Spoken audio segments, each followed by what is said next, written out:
When asking people what the biggest problems they have with dirt bikes and ATVs are, the two biggest problems that come to mind: electrical and transmissions. Today I'm going to be showing you guys how transmissions work, and I'm going to be demystifying the entire process. So let's get right into it. Now, I was in the same position.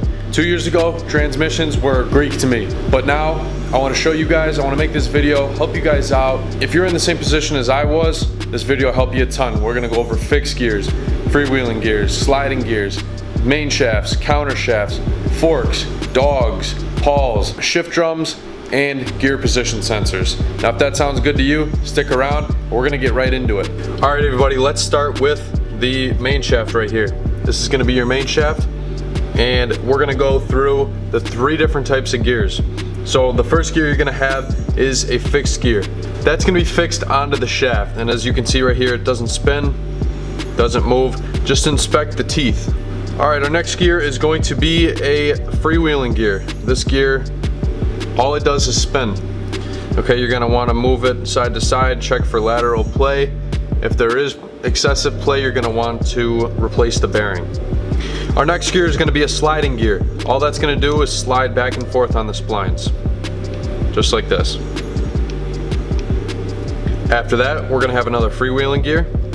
Again, pretty straightforward in the name, it's freewheeling. It's going to spin on the shaft. And our last gear on the main shaft is going to be another fixed gear. And the same goes for the output shaft. You're going to have a freewheeling gear, sliding gear, another freewheeling gear, another sliding gear, and another freewheeling gear. Now on these, it's super important to inspect for anywhere on the teeth. Inspect all the teeth and make sure that there's no chips in them that'll cause any gear skipping. Now, another big thing you're going to want to look for is on the inside of these gears, you're going to have slots. Now, these slots are what the gears connect into each other. You can see on the sliding gear right here, these little outcrops, these are called dogs. And these dogs are going to fit in the splines, and they're going to attach. And when these gears become attached, it changes it into a new gear and changes the direction of power output. Alright, so here we have our shift drum. Now on the shift drum, you're going to see these cam grooves, and this is what the shift fork is going to sit into. It sits right here and it rides up and down on the cam groove. Now these humps right here is what pushes the pins up and moves the sliding gears back and forth to change gears.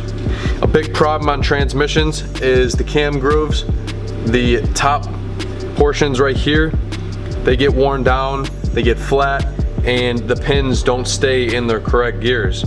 So if it slides across the top of the groove, it'll push the gear over into the next gear, or it won't, and you're gonna have a problem there with shifting gears. So inspect the cam grooves on the shift drum, make sure that there's no worn down spots, and besides that, you should be good. And for the cam grooves on the shift drum, you're gonna wanna inspect them. Make sure that there's no wear, make sure that there's no flat spots on these ridges right here. Now, another thing I wanna point out here on the shift drum is these two little pins. Now these have springs inside of them, if you can see that, on both of them actually. And they're going to be placed against the gear position sensor, which is located on the left side of the engine case. And when the shift drum moves like that, one of the pins will go into the next corresponding place on the gear position sensor, and that's going to tell the computer and the ECU on the bike what gear you're in, so it knows and can adjust accordingly. Now let's take a look at the shift fork. Each shift fork has a pin at one end and pawls at the other end. The pin fits into the cam grooves in the shift drum, while the pawl fits into the flange recess on the sliding gear. Now this is what they're talking about with the pin, and the pin is going to sit right here in the cam groove like I mentioned. And these are the pawls. Those are going to fit alongside on the gears of the transmission, and that's what pushes them over when it slides over back and forth. and it moves those sliding gears over.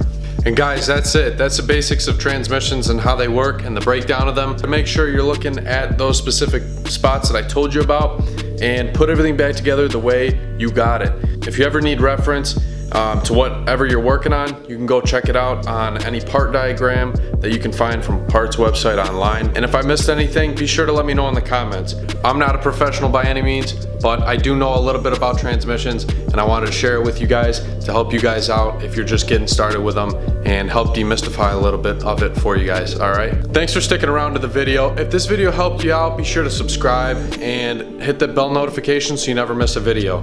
All right guys, thanks, and I will talk to you soon. Peace.